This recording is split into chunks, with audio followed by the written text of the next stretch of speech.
Mamlakatimizda aholi, xususan yoshlar va mahalla faollarining intellektual salohiyatini yuksaltirish, ularning bo'sh vaqtlarini mazmunli tashkil etish hamda kitobxonlik madaniyatini keng targ'ib qilishga alohida e'tibor qaratilmoqda. So'nggi yillarda butun respublikamiz bo'ylab chinakam bilim va tafakkur maydoniga aylangan Zakovat intellektual o'yini ommaviy harakat tusini olib, yurtdoshlarimizni yagona maqsad yo'lida birlashtirishga xizmat qilmoqda. Joylardagi mahallalar o'rtasida ham ushbu bilimlar bellashuvi yuqori saviyada tashkil etib kelinmoqda.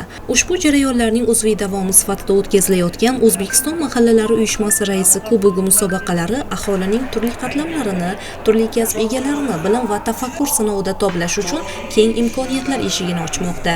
Bu kabi loyihalar mahallalardagi ma'naviy muhitni sog'lomlashtirishda ham muhim rol o'ynamoqda.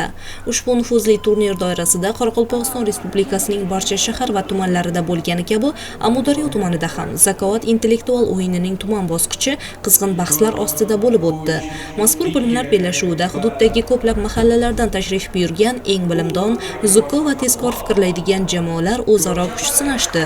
O'zbekiston mahallalari uyushmasi raisi kubogi musobaqalari davomida ishtirokchilar tarix, adabiyot, san'at, aniq fanlar va mantiqiy fikrlashni talab qiluvchi turli yo'nalishlardagi murakkab savollarga aniq va tezkor javob topish yo'lida o'zlarining bor salohiyatlarini ishga solishdi.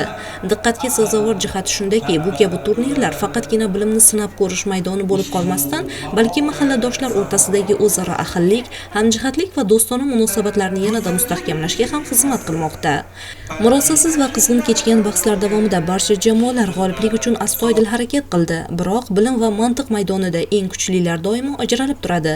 Yakuniy natijalarga ko'ra barcha raqiblarni ortda qoldirib, yuqori intellektual qobiliyat va ajoyib jamoaviy o'yin namoyish etgan Qangli ovul fuqarolar yig'ini hamda Durunki mahalla fuqarolar yig'ini jamoalari mutlaq g'oliblikni qo'lga kiritishdi.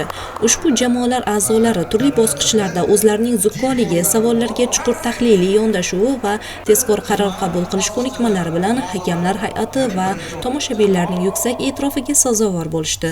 Mazkur jamoalar musobaqaning Qoraqalpog'iston Respublikasi bosqichiga yo'llanmani qo'lga kiritishdi. Oldinda ularni yanada mas'uliyatli va murakkab bellashuvlar kutib turibdi. Ishonchimiz komilki, Amudaryo tumanining bilimdonlari respublika bosqichida ham o'zlarining yuqori salohiyatlarini namoyon etib, tuman sha'nini munosib himoya qiladilar. Mahallalar orasida bu kabi ma'naviy ma'rifiy tadbirlarning muntazam o'tkazilib turishi yangidan yangi iqtidor egalarini kashf etishga xizmat qiladi.